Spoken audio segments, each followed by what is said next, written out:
The Legend of Sleepy Hollow, found among the papers of the late Diedrich Knickerbocker. A pleasing land of drowsy head it was, of dreams that wave before the half-shut eye, and of gay castles in the clouds that pass, forever flushing round a summer sky. Castle of Indolence. In the bosom of one of those spacious coves which indent the eastern shore of the Hudson, at that broad expansion of the river denominated by the ancient Dutch navigators the Tappan Zee, and where they always prudently shortened sail and implored the protection of St. Nicholas when they crossed, there lies a small market-town or rural port, which by some is called Greensburg, but which is more generally and properly known by the name of Tarrytown. This name was given, we are told, in former days by the good housewives of the adjacent country, from the inveterate propensity of their husbands to linger about the village tavern on market days. Be that as it may, I do not vouch for the fact, but merely advert to it, for the sake of being precise and authentic. Not far from this village, perhaps about 2 miles, there is a little valley, or rather lap of land among high hills, which is one of the quietest places in the whole world.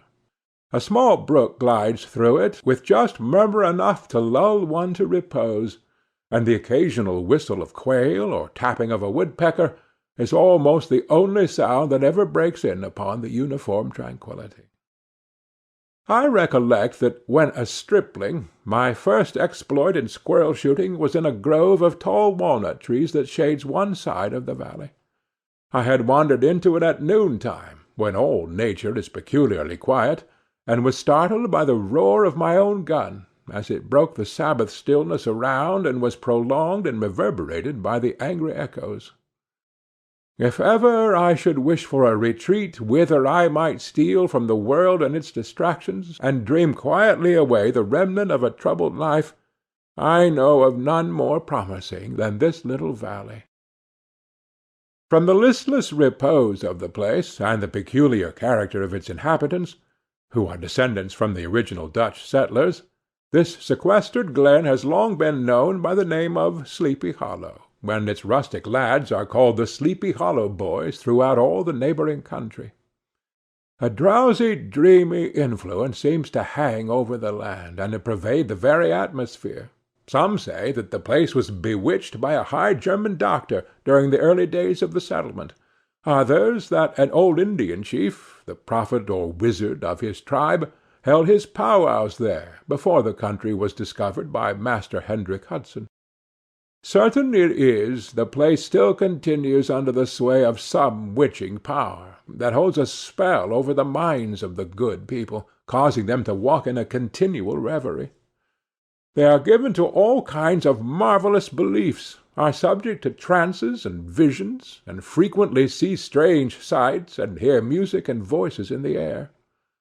The whole neighborhood abounds with local tales, haunted spots, and twilight superstitions. Stars shoot and meteors glare oftener across the valley than in any other part of the country, and the nightmare, with her whole ninefold, seems to make it the favorite scene of her gambols. The dominant spirit, however, that haunts this enchanted region, and seems to be commander-in-chief of all the powers of the air, is the apparition of a figure on horseback, without a head. It is said by some to be the ghost of a Hessian trooper whose head had been carried away by a cannonball in some nameless battle during the Revolutionary War, and who is ever and anon seen by the country folk hurrying along in the gloom of night, as if on the wings of the wind. His haunts are not confined to the valley, but extend at times to the adjacent roads, and especially to the vicinity of a church at no great distance.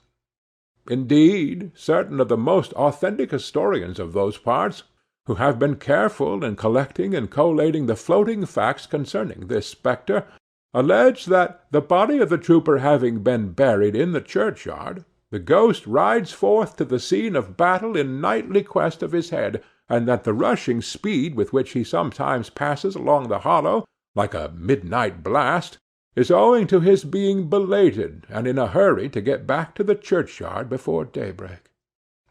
Such is the general purport of this legendary superstition, which has furnished materials for many a wild story in that region of shadows, and the spectre is known at all the country firesides by the name of the Headless Horseman of Sleepy Hollow.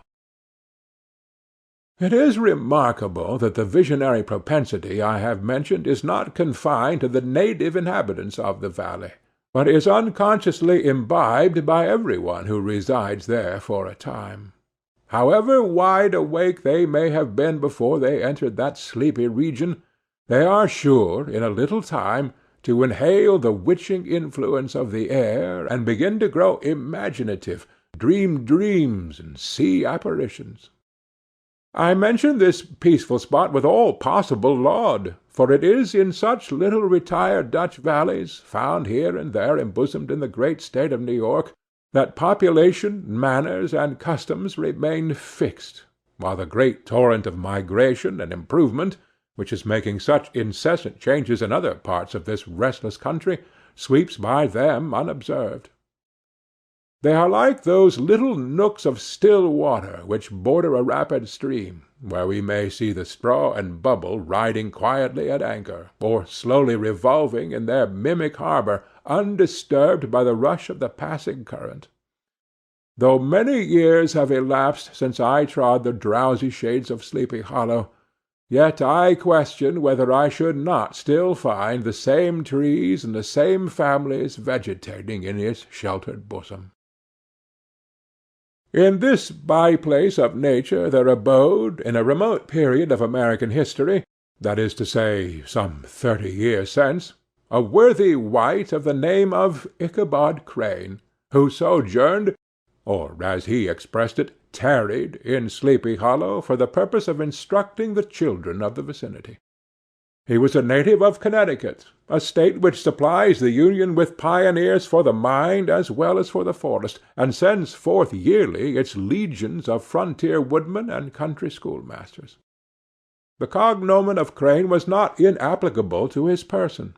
He was tall, but exceedingly lank, with narrow shoulders, long arms and legs, hands that dangled a mile out of his sleeves, feet that might have served for shovels, and his whole frame most loosely hung together.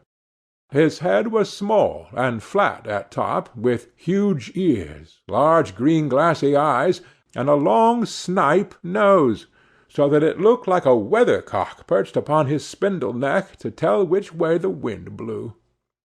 To see him striding along the profile of a hill on a windy day, with his clothes bagging and fluttering about him, one might have mistaken him for the genius of famine descending upon the earth, or some scarecrow eloped from a cornfield.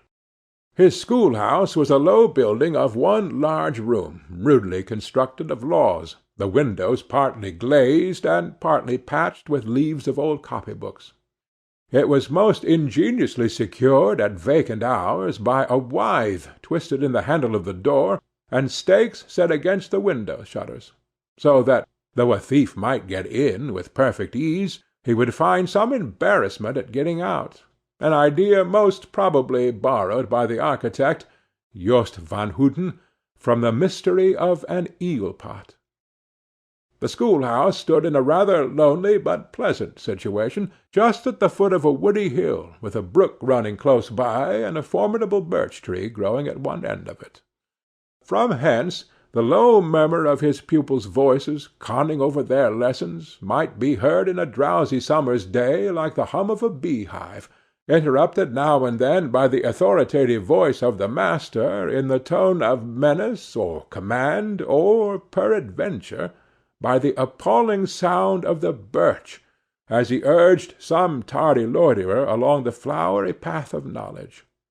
Truth to say, he was a conscientious man, and ever bore in mind the golden maxim, spare the rod and spoil the child. Ichabod Crane's scholars certainly were not spoiled. I would not have it imagined, however, that he was one of those cruel potentates of the school who joy in the smart of their subjects. On the contrary, he administered justice with discrimination rather than severity, taking the burden off the backs of the weak and laying it on those of the strong. Your mere puny stripling, that winced at the least flourish of the rod, was passed by with indulgence, but the claims of justice were satisfied by inflicting a double portion on some little tough, wrong-headed, broad-skirted Dutch urchin, who sulked and swelled and grew dogged and sullen beneath the birch.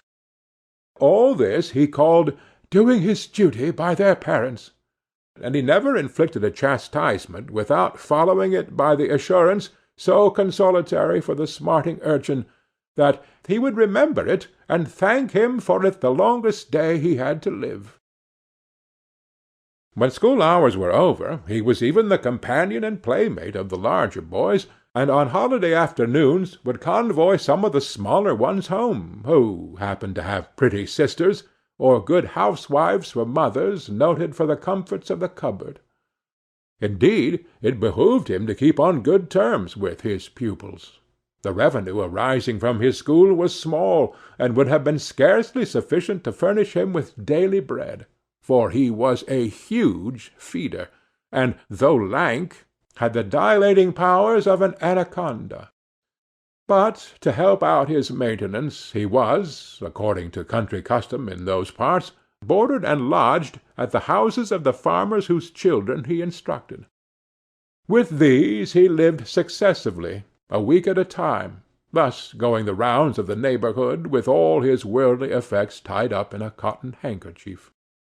That all this might not be too onerous on the purses of his rustic patrons, who are apt to consider the costs of schooling a grievous burden, and schoolmasters as mere drones, he had various ways of rendering himself both useful and agreeable. He assisted the farmers occasionally in the lighter labors of their farms, helped to make hay, mended the fences, took the horses to water, drove the cows from pasture, and cut wood for the winter fire. He laid aside, too, all the dominant dignity and absolute sway with which he lorded it in his little empire, the school, and became wonderfully gentle and ingratiating. He found favor in the eyes of the mothers by petting the children, particularly the youngest, and like the lion bold, which whom so magnanimously the lamb did hold, he would sit with a child on one knee, and rock a cradle with his foot for whole hours together. In addition to his other vocations, he was the singing master of the neighborhood, and picked up many bright shillings by instructing the young folks in psalmody. It was a matter of no little vanity to him on Sundays to take his station in front of the church gallery with a band of chosen singers, where, in his own mind, he completely carried away the palm from the parson.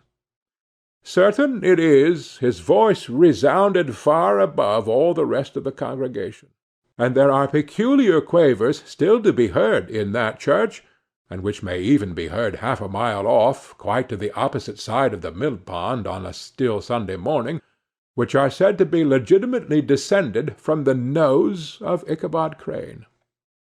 Thus, by divers little makeshifts, in that ingenious way which is commonly denominated by hook and by crook, the worthy pedagogue got on tolerably enough, and was thought, by all who understood nothing of the labor of head-work, to have a wonderfully easy life of it. The schoolmaster is generally a man of some importance in the female circle of a rural neighborhood, being considered a kind of idle, gentlemanly personage, of vastly superior taste and accomplishments to the rough country swains, and indeed inferior in learning only to the parson. His appearance, therefore, is apt to occasion some little stir at the tea-table of a farmhouse, and the addition of a supernumerary dish of cakes or sweetmeats, or peradventure the parade of a silver teapot. Our man of letters, therefore, was peculiarly happy in the smiles of all the country damsels.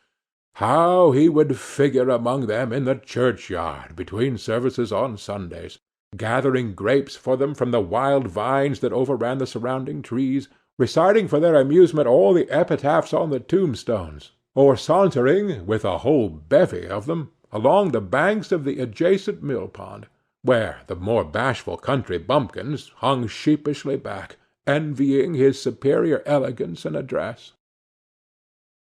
From his half-itinerant life also he was a kind of travelling gazette, carrying the whole budget of local gossip from house to house, so that his appearance was always greeted with satisfaction. He was, moreover, esteemed by the women as a man of great erudition, for he had read several books quite through, and was a perfect master of Cotton Mather's History of New England Witchcraft, in which, by the way, he most firmly and potently believed. He was, in fact, an odd mixture of small shrewdness and simple credulity.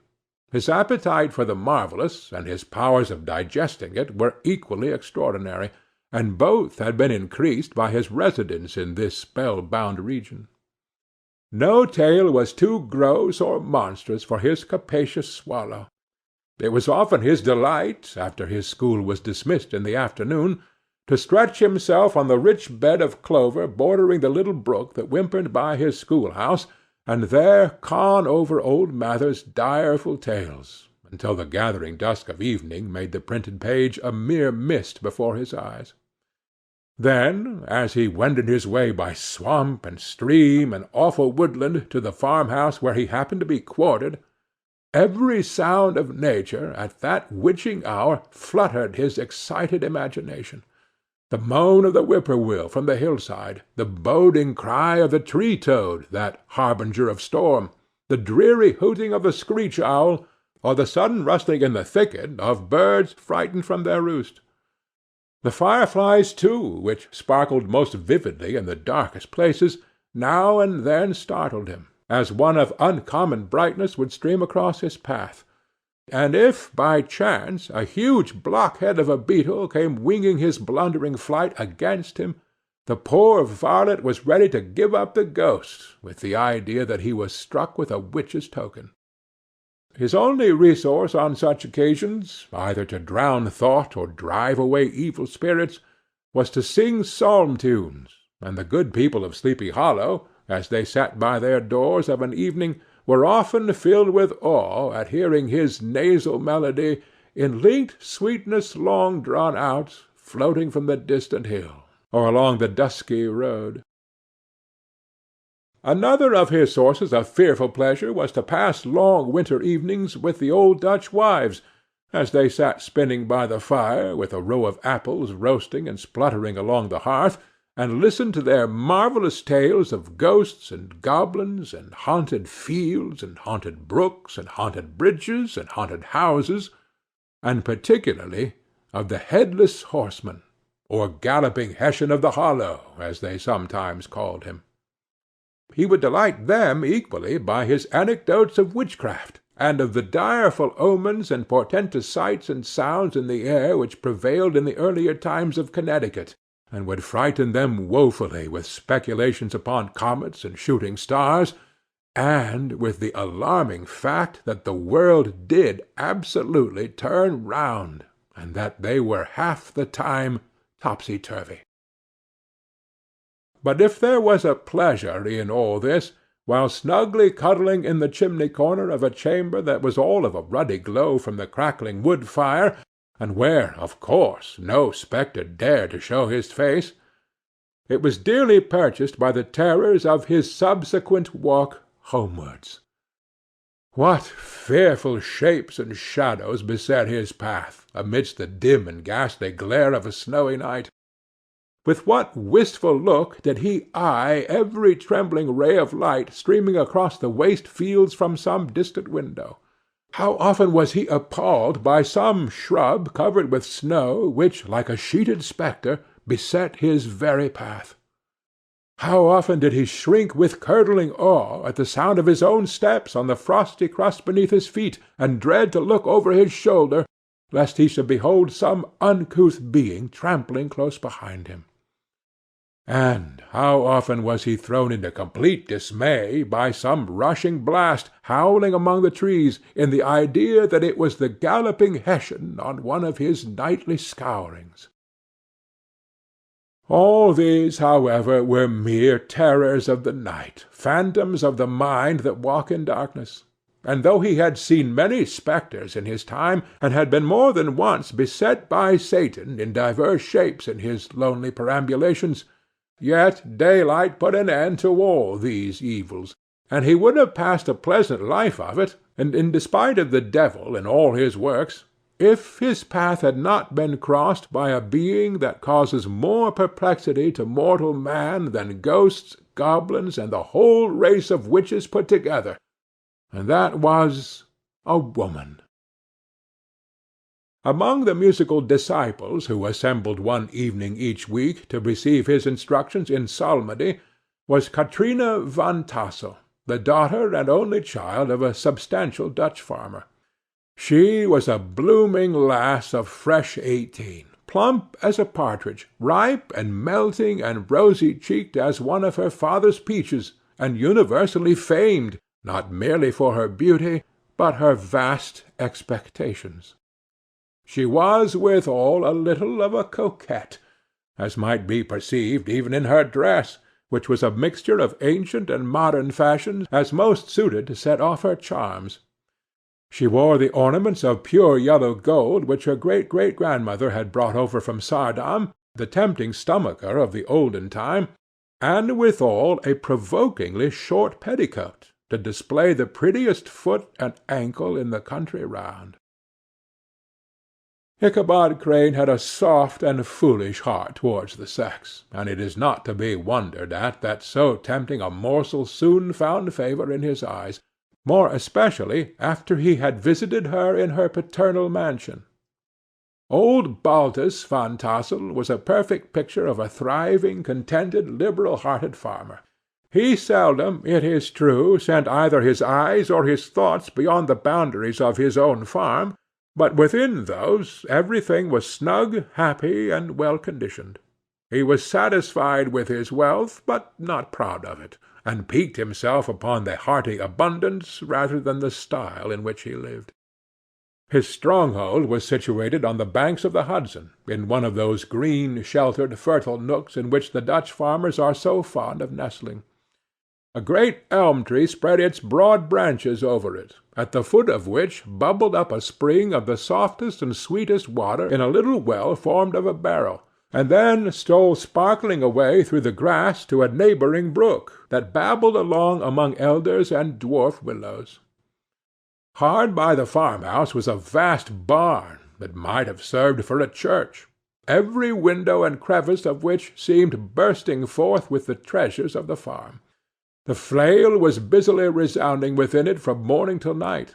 Swallows and martins skimmed twittering about the eaves, and rows of pigeons, some with one eye turned up, as if watching the weather, some with their heads under their wings or buried in their bosoms, and others swelling and cooing and bowing about their dames, were enjoying the sunshine on the roof. Sleek, unwieldy porkers were grunting in the repose and abundance of their pens, from whence sallied forth now and then troops of sucking pigs, as if to snuff the air. A stately squadron of snowy geese were riding in an adjoining pond, convoying whole fleets of ducks. Regiments of turkeys were gobbling through the farmyard, and guinea-fowls fretting about it, like ill-tempered housewives with their peevish discontented cry. Before the barn-door strutted the gallant cock, that pattern of a husband, a warrior, and a fine gentleman, clapping his burnished wings, and crowing in the pride and gladness of his heart, sometimes tearing up the earth with his feet, and then generously calling his ever-hungry family of wives and children to enjoy the rich morsel which he had discovered. The pedagogue's mouth watered as he looked upon this sumptuous promise of luxurious winter fare. In his devouring mind's eye he pictured to himself every roasting pig running about with a pudding in his belly and an apple in his mouth. The pigeons were snugly put to bed in a comfortable pie and tucked in with a coverlet of crust. The geese were swimming in their own gravy, and the ducks pairing cosily in dishes like snug married couples, with a decent competency of onion sauce. In the porkers he saw carved out the future sleek side of bacon and juicy relishing ham. Not a turkey but he beheld daintily trussed up, with its gizzard under its wing, and peradventure a necklace of savoury sausages. And even bright Chanticleer himself lay sprawling on his back, in a side dish, with uplifted claws, as if craving that quarter which his chivalrous spirit disdained to ask while living. As the enraptured Ichabod fancied all this, and as he rolled his great green eyes over the fat meadow lands, the rich fields of wheat, of rye, of buckwheat, and Indian corn, and the orchards burdened with ruddy fruit, which surrounded the warm tenement of Van Tassel, his heart yearned after the damsel who was to inherit these domains, and his imagination expanded with the idea how they might be readily turned into cash, and the money invested in immense tracts of wild land and shingle palaces in the wilderness. Nay, his busy fancy already realized his hopes, and presented to him the blooming Katrina, with a whole family of children, mounted on the top of a wagon loaded with household trumpery, with pots and kettles dangling beneath. And he beheld himself bestriding a pacing mare, with a colt at her heels, setting out for Kentucky, Tennessee, or the Lord knows where. When he entered the house, the conquest of his heart was complete. It was one of those spacious farmhouses with high-ridged but lowly sloping roofs, built in the style handed down from the first Dutch settlers, the low projecting eaves forming a piazza along the front, capable of being closed up in bad weather. Under this were hung flails, harness, various utensils of husbandry, and nets for fishing in the neighboring river.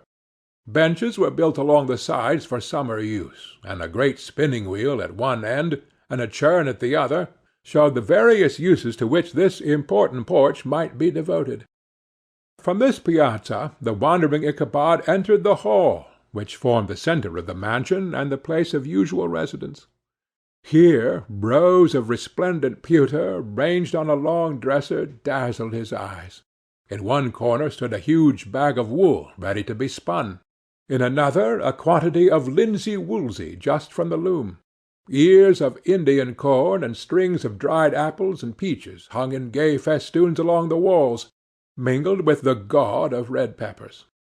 And a door left ajar gave him a peep into the best parlour, where the claw-footed chairs and dark mahogany tables shone like mirrors. Andirons, with their accompanying shovel and tongs, glistened from their coverts of asparagus tops. Mock oranges and conch shells decorated the mantelpiece. Strings of various-coloured birds' eggs were suspended above it. A great ostrich egg was hung from the centre of the room, and a corner cupboard, knowingly left open, displayed immense treasures of old silver and well-mended china. From the moment Ichabod laid his eyes upon these regions of delight, a piece of his mind was at an end, and his only study was how to gain the affections of the peerless daughter of Van Tassel.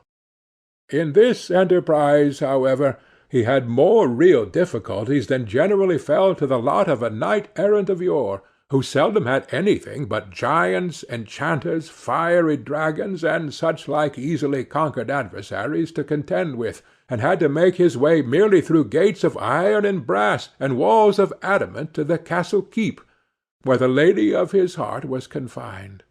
All which he achieved as easily as a man would carve his way to the centre of a Christmas pie, and then the lady gave him her hand as a matter of course.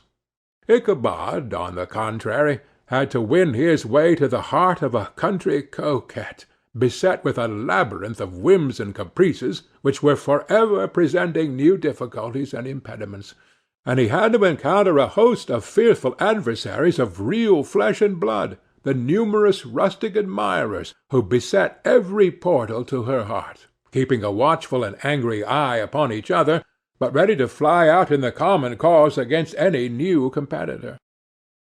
Among these the most formidable was a burly, roaring, roystering blade of the name of Abraham, or, according to the Dutch abbreviation, Bram Van Brunt, the hero of the country round, which rang with his feats of strength and hardihood.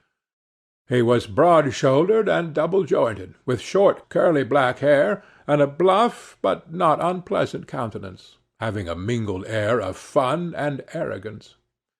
From his Herculean frame and great powers of limb he had received the nickname of Brom Bones, by which he was universally known. He was famed for great knowledge and skill in horsemanship, being as dexterous on horseback as a Tartar.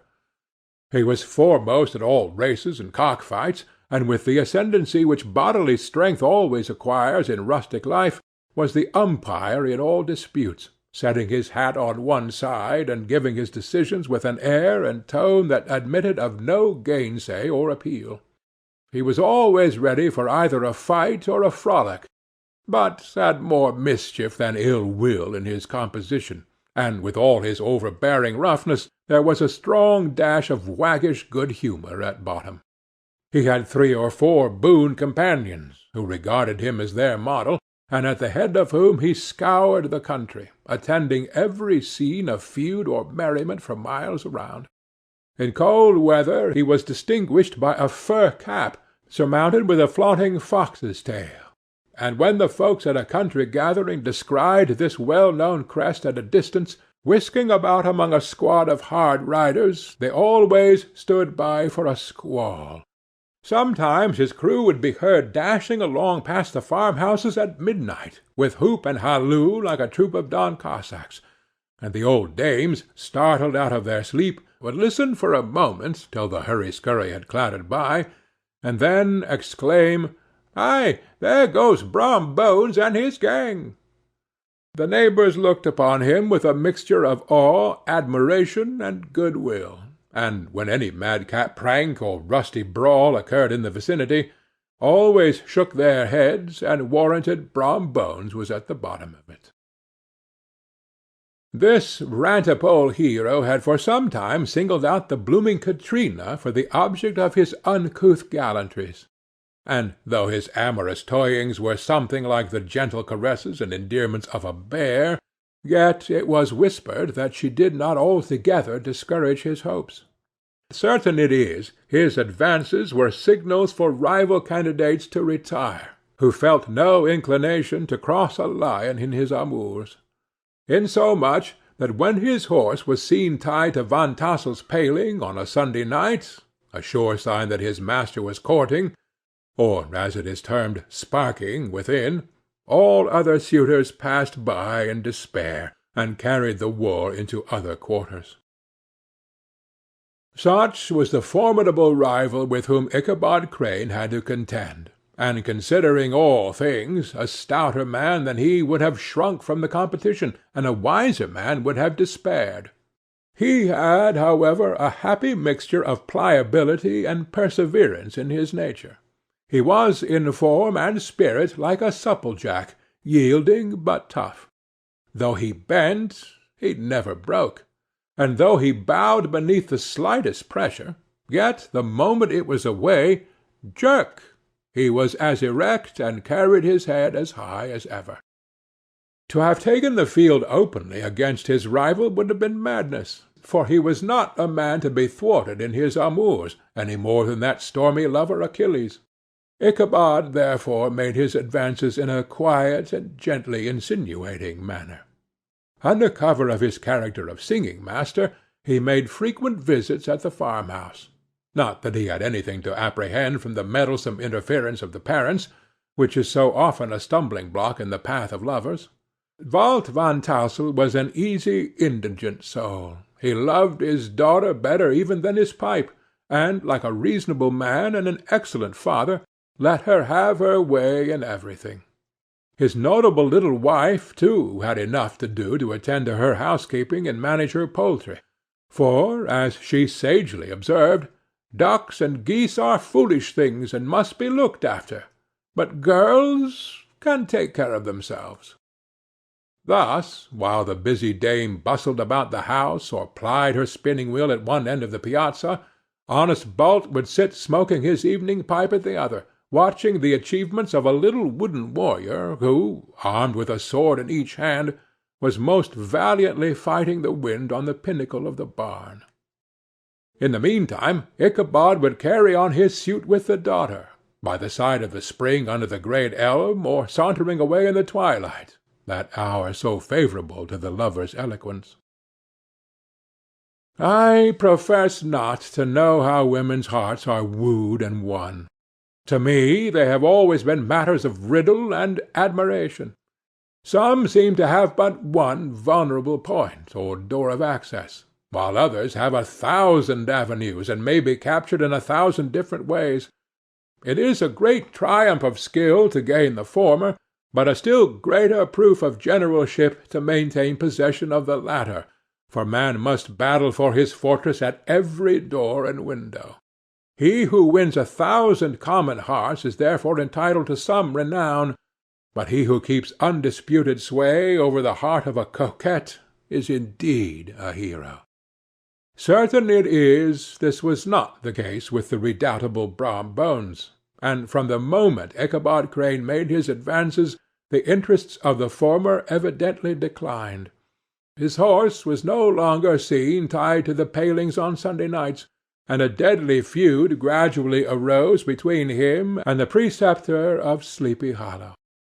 Brom, who had a degree of tough chivalry in his nature, would fain have carried matters to open warfare, and have settled their pretensions to the lady according to the mode of those most concise and simple reasoners, the knights-errant of yore, by single combat.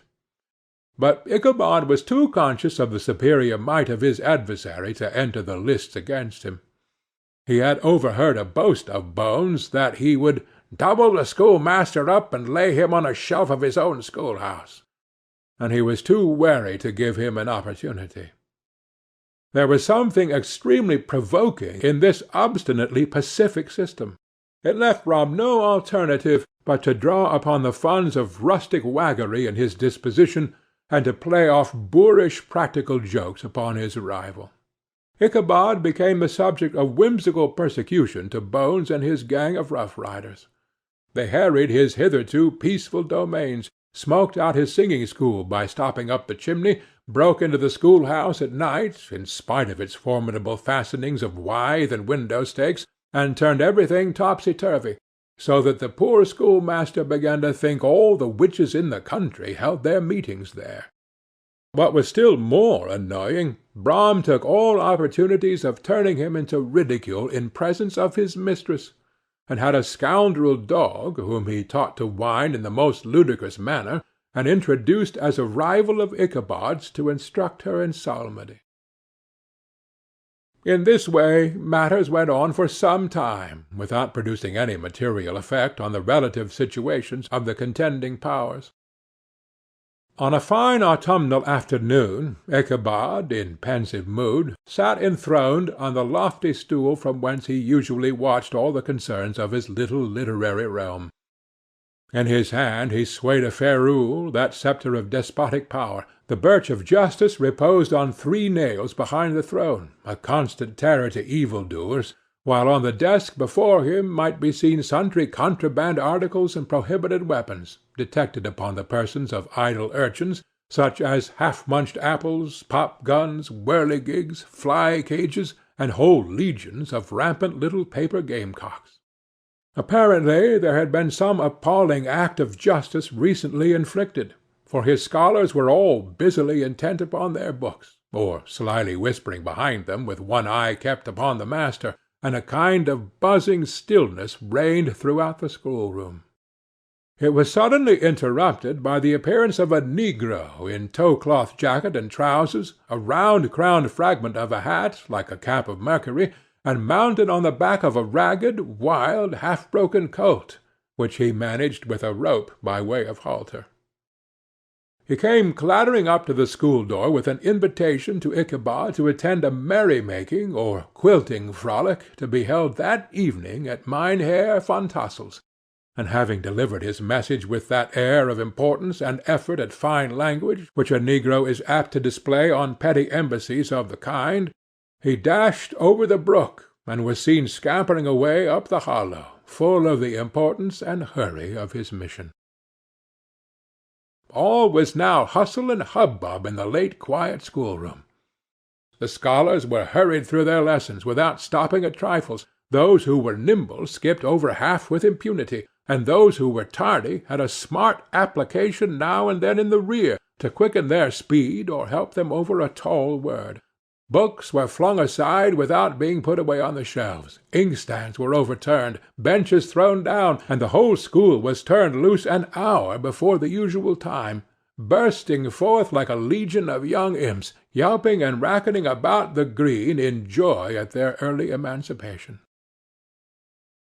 The gallant Ichabod now spent at least an extra half-hour at his toilet, brushing and furbishing up his best, and indeed only, suit of rusty black, and arranging his locks by a bit of broken looking-glass that hung up in the schoolhouse. That he might make his appearance before his mistress in the true style of a cavalier, he borrowed a horse from the farmer with whom he was domiciliated, a choleric old Dutchman of the name of Hans van Ripper, and thus gallantly mounted, issued forth like a knight-errant in quest of adventures. But it is meet I should, in the true spirit of romantic story, give some account of the looks and equipments of my hero and his steed. The animal he bestrode was a broken-down plough-horse that had outlived almost everything but its viciousness. He was gaunt and shagged, with a ewe neck and a head like a hammer. His rusty mane and tail were tangled and knotted with burrs.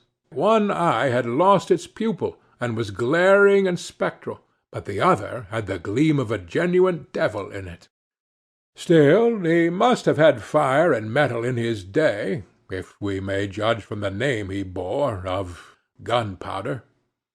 He had, in fact, been a favourite steed of his master's, the choleric Van Ripper, who was a furious rider, and had infused very probable some of his own spirit into the animal, for old and broken down as he looked, there was more of the lurking devil in him than in any young filly in the country. Ichabod was a suitable figure for such a steed. He rode with short stirrups, which brought his knees nearly up to the pommel of the saddle. His sharp elbows stuck out like grasshoppers. He carried his whip perpendicularly in his hand, like a sceptre, and as his horse jogged on, the motion of his arms was not unlike the flapping of a pair of wings. A small wool hat rested on the top of his nose, for so his scanty strip of forehead might be called, and the skirts of his black coat fluttered out almost to the horse's tail. Such was the appearance of Ichabod and his steed as they shambled out of the gate of Hans van Ripper, and it was altogether such an apparition as is seldom to be met with in broad daylight. It was, as I have said, a fine autumnal day. The sky was clear and serene, and nature wore that rich and golden livery which we always associate with the idea of abundance.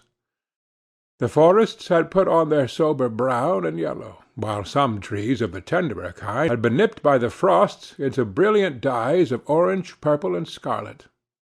Streaming files of wild ducks began to make their appearance high in the air. The bark of the squirrel might be heard from the groves of beech and hickory nuts, and the pensive whistle of the quail at intervals from the neighboring stubble-field. The small birds were taking their farewell banquets. In the fullness of their revelry they fluttered, chirping and frolicking from bush to bush and tree to tree, capricious from the very profusion and variety around them. There was the honest cock-robin, the favourite game of stripling sportsmen, with its long querulous note, and the twittering blackbirds flying in sable clouds, and the golden-winged woodpecker with his crimson crest, his broad black gorget, and splendid plumage, and the cedar-bird with its red-tipped wings and yellow-tipped tail and its little Montero cap of feathers, and the blue-jay, that noisy coxcomb, in his gay light-blue coat and white underclothes, screaming and chattering, nodding and bobbing and bowing, and pretending to be on good terms with every songster of the grove. As Ichabod jogged slowly on his way, his eye, ever open to every symptom of culinary abundance, ranged with delight over the treasures of jolly autumn. On all sides he beheld vast store of apples, some hanging in oppressive opulence on the trees, some gathered into baskets and barrels for the market, others heaped up in rich piles for the cider press. Farther on he beheld great fields of Indian corn, with its golden ears peeping from their leafy coverts and holding out the promise of cakes and hasty pudding, and the yellow pumpkins lying beneath them, turning up their fair round bellies to the sun and giving ample prospects of the most luxurious of pies. And anon he passed the fragrant buckwheat fields, breathing the odor of the beehive, and as he beheld them, soft anticipations stole over his mind of dainty slapjacks, well buttered and garnished with honey or treacle by the delicate little dimpled hand of Katrina Van Tassel. Thus, feeding his mind with many sweet thoughts and sugared suppositions, he journeyed along the sides of a range of hills which look out upon some of the goodliest scenes of the mighty Hudson. The sun gradually wheeled his broad disk down in the west. The wide bosom of the Tappan Zee lay motionless and glassy, excepting that here and there a gentle undulation waved and prolonged the blue shadow of the distant mountain. A few amber clouds floated in the sky, without a breath of air to move them. The horizon was of a fine golden tint, changing gradually into a pure apple green, and from that into the deep blue of the mid-heaven. A slanting ray lingered on the wooden crests of the precipices that overhung some parts of the river, giving greater depth to the dark gray and purple of their rocky sides. A sloop was loitering in the distance, dropping slowly down with the tide, her sail hanging uselessly against the mast, and as the reflection of the sky gleamed along the still water, it seemed as if the vessel was suspended in the air. It was toward evening that Ichabod arrived at the castle of the Herr Van Tassel, which he found thronged with the pride and flower of the adjacent country. Old farmers, a spare leathern-faced race, in homespun coats and breeches, blue stockings, huge shoes, and magnificent pewter buckles; their brisk, withered little dames, in close-crimped caps, long-waisted short gowns, homespun petticoats, with scissors and pin-cushions, and gay calico pockets hanging on the outside; buxom lasses, almost as antiquated as their mothers, excepting where a straw hat, a fine ribbon, or perhaps a white frock gave symptoms of city innovation.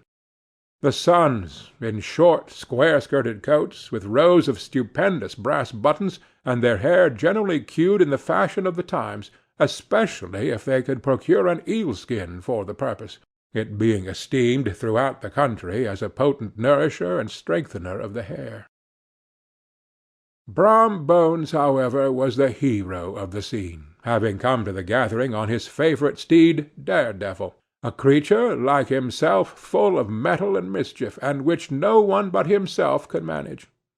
He was, in fact, noted for preferring vicious animals, given to all kinds of tricks, which kept the rider in constant risk of his neck, for he held a tractable, well-broken horse as unworthy of a lad of spirit. Fain would I pause to dwell upon the world of charms that burst upon the enraptured gaze of my hero as he entered the state parlour of Van Tassel's mansion. Not those of the bevy of buxom lasses with their luxurious display of red and white, but the ample charms of a genuine Dutch country tea-table in the sumptuous time of autumn. Such heaped-up platters of cakes, of various and almost indescribable kinds, known only to experienced Dutch housewives. There was the doughty doughnut, the tender olykoek, and the crisp and crumbling cruller; sweet cakes and short cakes, ginger cakes and honey cakes, and the whole family of cakes. And then there were the apple pies, and peach pies, and pumpkin pies, besides slices of ham and smoked beef, and moreover delectable dishes of preserved plums and peaches and pears and quinces, not to mention broiled shad and roasted chickens, together with bowls of milk and cream, all mingled higgledy-piggledy, pretty much as I have enumerated them, with a motherly teapot sending up its clouds of vapour from the midst. Heaven bless the mark! I want breath and time to discuss this banquet as it deserves, and am too eager to get on with my story. Happily, Ichabod Crane was not in so great a hurry as his historian, but did ample justice to every dainty. He was a kind and thankful creature, whose heart dilated in proportion as his skin was filled with good cheer, and its spirits rose with eating as some men's do with drink. He could not help, too, rolling his large eyes round him as he ate, and chuckling with the possibility that he might one day be lord of all this scene of almost unimaginable luxury and splendor. Then, he thought, how soon he'd turn his back upon the old schoolhouse, snap his fingers in the face of Hans von Ripper and every other niggardly patron, and kick any itinerant pedagogue out of doors that should dare to call him comrade. Old Baltus Van Tassel moved about among his guests with a face dilated with content and good humor, round and jolly as the harvest moon. His hospitable attentions were brief but expressive, being confined to a shake of the hand, a slap on the shoulder, a loud laugh, and a pressing invitation to fall to and help themselves. And now the sound of the music from the common room or hall summoned to the dance. The musician was an old gray-headed negro, who had been the itinerant orchestra of the neighborhood for more than half a century. His instrument was as old and battered as himself. The greater part of the time he scraped on 2 or 3 strings, accompanying every movement of the bow with a motion of the head, bowing almost to the ground, and stamping with his foot whenever a fresh couple were to start.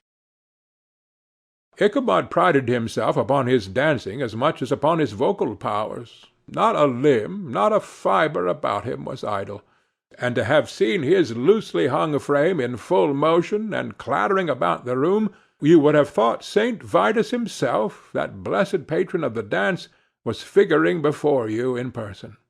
He was the admiration of all the negroes, who, having gathered of all ages and sizes from the farm and the neighborhood, stood forming a pyramid of shining black faces at every door and window, gazing with delight at the scene, rolling their white eyeballs, and showing grinning rows of ivory from ear to ear. How could the flogger of urchins be otherwise than animated and joyous? The lady of his heart was his partner in the dance, and smiling graciously in reply to all his amorous oglings, while Brom Bones, sorely smitten with love and jealousy, sat brooding by himself in one corner. When the dance was at an end, Ichabod was attracted to a knot of the sager folks, who, with old Van Tassel, sat smoking at one end of the piazza, gossiping over former times and drawing out long stories about the war. This neighborhood, at the time of which I am speaking, was one of those highly favored places which abound with chronicle and great men. The British and American line had run near it during the war. It had, therefore, been the scene of marauding, and infested with refugees, cowboys, and all kinds of border chivalry. Just sufficient time had elapsed to enable each story-teller to dress up his tale with a little becoming fiction, and in the indistinctness of his recollection to make himself the hero of every exploit. There was the story of Doffue Martling, the large blue-bearded Dutchman who had nearly taken a British frigate with an old iron 9-pounder from a mud breastwork, only that his gun burst at the 6th discharge.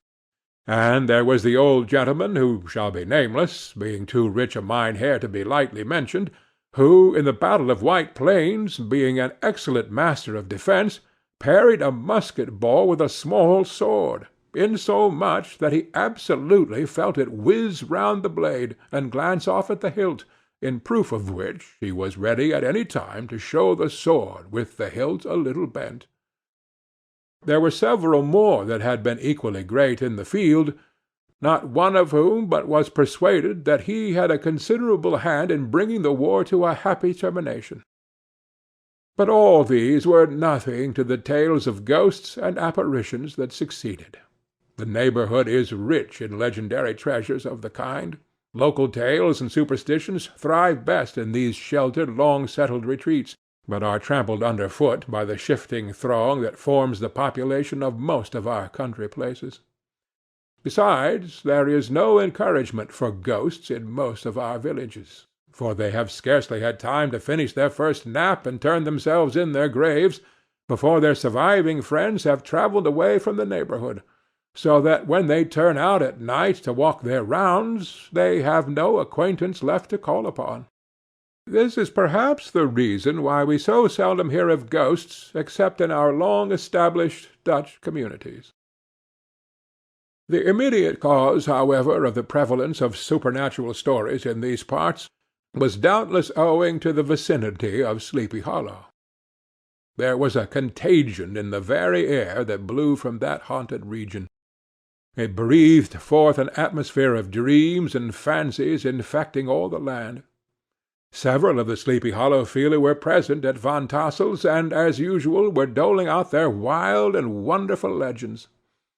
Many dismal tales were told about funeral trains, and mourning cries and wailings heard and seen about the great tree where the unfortunate Major André was taken, and which stood in the neighbourhood.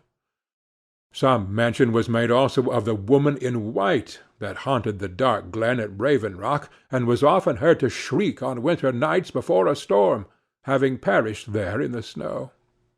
The chief part of the stories, however, turned upon the favourite spectre of Sleepy Hollow, the Headless Horseman, who had been heard several times of late patrolling the country, and, it was said, tethered his horse nightly among the graves in the churchyard. The sequestered situation of this church seems almost to have made it a favourite haunt of troubled spirits. It stands on a knoll surrounded by locust trees and lofty elms, from among which its decent whitewashed walls shine modestly forth, like Christian purity beaming through the shades of retirement. A gentle slope descends from it to a silver sheet of water, bordered by high trees, between which peeps may be caught at the blue hills of the Hudson. To look upon its grass-grown yard, where the sunbeams seem to sleep so quietly, one would think that there at least the dead might rest in peace. On one side of the church extends a wide woody dell, along which raves a large brook among broken rocks and trunks of fallen trees. Over a deep black part of the stream, not far from the church, was formerly thrown a wooden bridge. The road that led to it and the bridge itself were thickly shaded by overhanging trees, which cast a gloom about it even in the daytime, but occasioned a fearful darkness at night. Such was one of the favourite haunts of the Headless Horseman, and the place where he was most frequently encountered. The tale was told of old Brewer, a most heretical disbeliever in ghosts, how he met the horseman returning from his foray into Sleepy Hollow, and was obliged to get up behind him, how they galloped over bush and brake, over hill and swamp, until they reached the bridge, when the horseman suddenly turned into a skeleton, threw old Brewer into the brook, and sprang away over the tree-tops with a clap of thunder. The story was immediately matched by a thrice marvellous adventure of Brom Bones, who had made light of the galloping Hessian as an errant jockey. He affirmed that on returning one night from the neighbouring village of Sing Sing, he had been overtaken by this midnight trooper, that he had offered to race with him for a bowl of punch, and should have won it too, for Daredevil beat the goblin horse all hollow, but just as they came to the church bridge, the Hessian bolted and vanished in a flash of fire. All these tales, told in that drowsy undertone with which men talk in the dark, the countenances of the listeners only now and then receiving a casual gleam from the glare of a pipe, sank deep in the mind of Ichabod. He repaid them in kind with large extracts from his invaluable author, Cotton Mather, and added many marvellous events that had taken place in his native state of Connecticut, and fearful sights which he had seen in his nightly walks about Sleepy Hollow. The revel now gradually broke up. The old farmers gathered together their families in their wagons, and were heard for some time rattling along the hollow roads and over the distant hills. Some of the damsels mounted on pillions behind their favourite swains, and their light-hearted laughter, mingling with the clatter of hoofs, echoed along the silent woodlands, sounding fainter and fainter until they gradually died away, and the late scene of noise and frolic was all silent and deserted. Ichabod only lingered behind, according to the custom of country lovers, to have a tête-à-tête with the heiress, fully convinced that he was now on the high road to success. What passed at this interview I will not pretend to say, for in fact I do not know. Something, however, I fear me, must have gone wrong, for he certainly sallied forth after no very great interval, with an air quite desolate and chapfallen. Oh, these women! These women! Could that girl have been playing off any of her coquettish tricks? Was her encouragement of the poor pedagogue all a mere sham to secure her conquest of his rival? Heaven only knows, not I. Let it suffice to say, Ichabod stole forth with the air of one who had been sacking a hen-roost, rather than a fair lady's heart. Without looking to the right or left to notice the scene of rural wealth on which he had so often gloated, he went straight to the stable, and with several hearty cuffs and kicks roused his steed most uncourteously from the comfortable quarters on which he was soundly sleeping, dreaming of mountains of corn and oats, and whole valleys of timothy and clover. It was the very witching time of night that Ichabod, heavy-hearted and crestfallen, pursued his travels homewards, along the sides of the lofty hills which rise above Tarrytown, and which he had traversed so cheerily in the afternoon. The hour was as dismal as himself. Far below him the Tappan Zee spread its dusky and indistinct waste of waters, with here and there the tall mast of a sloop riding quietly at anchor under the land. In the dead hush of midnight he could even hear the barking of the watch-dog from the opposite shore of the Hudson, but it was so vague and faint as only to give an idea of his distance from this faithful companion of man. Now and then, too, the long-drawn crowing of a cock, accidentally awakened, would sound far, far off, from some farmhouse away among the hills, but it was like a dreaming sound in his ear. No signs of life occurred near him, but occasionally the melancholy chirp of a cricket, or perhaps the guttural twang of a bullfrog from a neighboring marsh, as if sleeping uncomfortably and turning suddenly in his bed. All the stories of ghosts and goblins that he had heard in the afternoon now came crowding upon his recollection. The night grew darker and darker, the stars seemed to sink deeper in the sky, and driving clouds occasionally hid them from his sight. He had never felt so lonely and dismal. He was, moreover, approaching the very place where many of the scenes of the ghost stories had been laid. In the centre of the road stood an enormous tulip-tree, which towered like a giant above all the other trees of the neighbourhood, and formed a kind of landmark. Its limbs were gnarled and fantastic, large enough to form trunks to ordinary trees, twisting down almost to the earth, and rising again into the air. It was connected with the tragical story of the unfortunate André, who had been taken prisoner hard by, and was universally known by the name of Major André's tree. The common people regarded it with a mixture of respect and superstition, partly out of sympathy for the fate of its ill-starred namesake, and partly from the tales of strange sights and doleful emanations told concerning it. As Ichabod approached this fearful tree, he began to whistle. He thought his whistle was answered. It was but a blast sweeping sharply through the dry branches. As he approached a little nearer, he thought he saw something white hanging in the midst of the tree.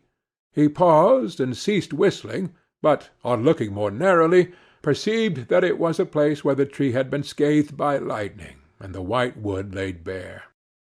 Suddenly he heard a groan. His teeth chattered, and his knees smote against the saddle. It was but the rubbing of one huge bough upon another, as they were swayed about by the breeze. He passed the tree in safety, but new perils lay before him.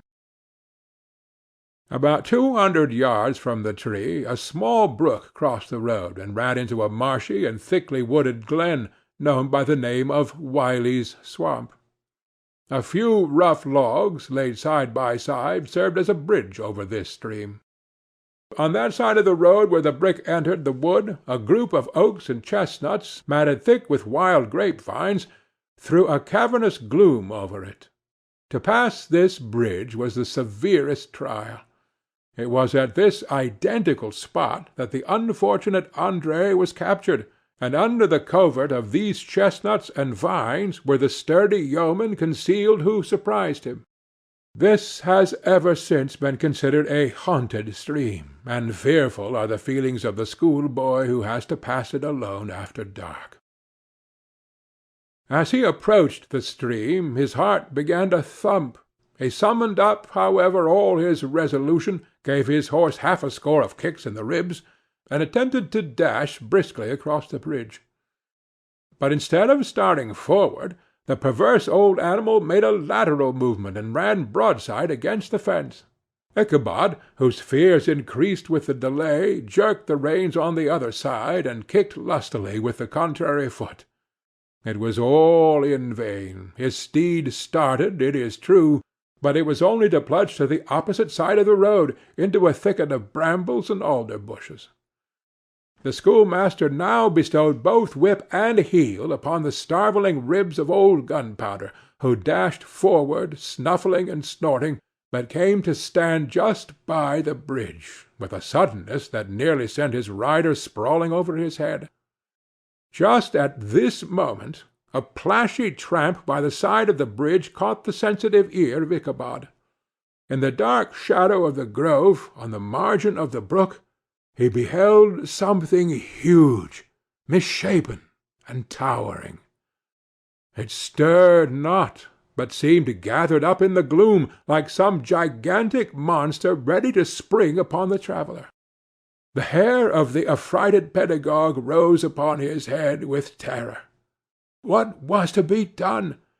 To turn and fly was now too late, and besides, what chance was there of escaping ghost or goblin, if such it was, which could ride upon the wings of the wind? Summoning up, therefore, a show of courage, he demanded in stammering accents, "Who are you?" He received no reply. He repeated his demand in a still more agitated voice.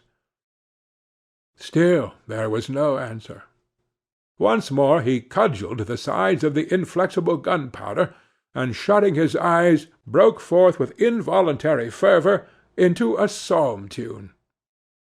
Just then the shadowy object of alarm put itself in motion, and with a scramble and a bound stood at once in the middle of the road. Though the night was dark and dismal, yet the form of the unknown might now in some degree be ascertained. He appeared to be a horseman of large dimensions, and mounted on a black horse of powerful frame. He made no offer of molestation or sociability, but kept aloof on one side of the road, jogging along on the blind side of old Gunpowder, who had now got over his fright and waywardness. Ichabod, who had no relish for this strange midnight companion, and bethought himself of the adventure of Brom Bones with the galloping Hessian, now quickened his steed in hopes of leaving him behind. The stranger, however, quickened his horse to an equal pace. Ichabod pulled up and fell into a walk, thinking to lag behind. The other did the same. His heart began to sink within him. He endeavoured to resume his psalm-tune, but his parched tongue clove to the roof of his mouth, and he could not utter a stave. There was something in the moody and dogged silence of this pertinacious companion that was mysterious and appalling. It was soon fearfully accounted for. On mounting a rising ground which brought the figure of his fellow-traveller in relief against the sky, gigantic in height and muffled in a cloak, Ichabod was horror-struck on perceiving that he was headless. But his horror was still more increased on observing that the head, which should have rested on his shoulders, was carried before him on the pommel of his saddle. His terror rose to desperation. He rained a shower of kicks and blows upon Gunpowder, hoping for a sudden movement to give his companion the slip. but the spectre started full jump with him. Away then they dashed through thick and thin, stones flying and sparks flashing at every bound. Ichabod's flimsy garments fluttered in the air as he stretched his long lank body away over his horse's head in the eagerness of his flight. They had now reached the road which turns off Sleepy Hollow, but Gunpowder, who seemed possessed with a demon, instead of keeping up it, made an opposite turn and plunged headlong downhill to the left. This road leads through a sandy hollow shaded by trees for about a quarter of a mile, where it crosses the bridge famous in goblin story, and just beyond swells the green knoll on which stands the whitewashed church. As yet the panic of the steed had given his unskilful rider an apparent advantage in the chase, but just as he had got half-way through the hollow, the girths of the saddle gave way, and he felt it slipping from under him. He seized it by the pommel and endeavored to hold it firm, but in vain, and had just time to save himself by clasping old Gunpowder round the neck, when the saddle fell to the earth, and he heard it trampled under foot by his pursuer. For a moment the terror of Hans Van Ripper's wrath passed across his mind, for it was his Sunday saddle, but this was no time for petty fears. The goblin was hard on his haunches, and, unskilful rider that he was, he had much ado to maintain his seat, sometimes slipping on one side, sometimes on another, and sometimes jolted on the high ridge of his horse's backbone, with a violence that he verily feared would cleave him asunder. An opening in the trees now cheered him with the hopes that the church bridge was at hand. The wavering reflection of a silver star in the bosom of the brook told him that he was not mistaken. He saw the walls of the church dimly glaring under the trees beyond. He recollected the place where Brom Bones's ghostly competitor had disappeared. "If I can but reach that bridge," thought Ichabod, "I am safe." Just then he heard the black steed panting and blowing close behind him. He even fancied that he felt its hot breath. Another convulsive kick in the ribs, and old Gunpowder sprang upon the bridge. He thundered over the resounding planks.